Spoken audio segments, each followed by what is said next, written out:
si la mort de Lumumba avait marqué la vraie fin de l'indépendance congolaise. On t'a dit Lumumba, héros de l'indépendance. On t'a caché Lumumba, briseur de serments coloniaux.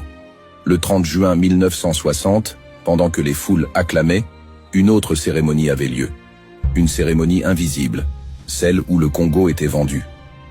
Pendant que Lumumba prononçait son discours de révolte dans des salons feutrés de Bruxelles, de Paris, de Washington, les mines étaient déjà partagées, des cartes tracées, des contrats signés.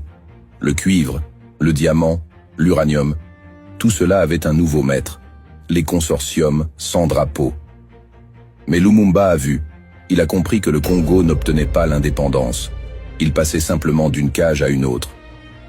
Ce qu'on ne t'a jamais dit, les Belges n'ont pas perdu le Congo en 1960. Ils l'ont transformé en plantation financière sous drapeau africain. Et Lumumba voulait briser ce plan. Il a tenté de contacter l'URSS, non par amour du communisme, mais parce qu'il savait que l'Ouest avait déjà tout verrouillé.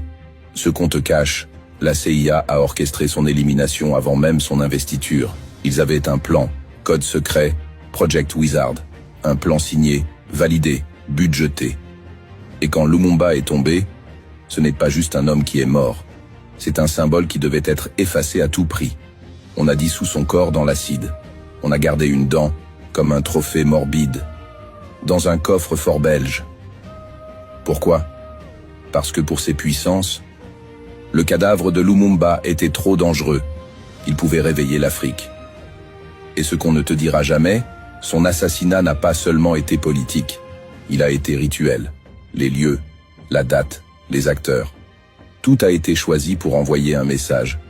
Aucun Africain ne doit oser relever la tête, sans payer le prix fort. Et depuis, le Congo saigne.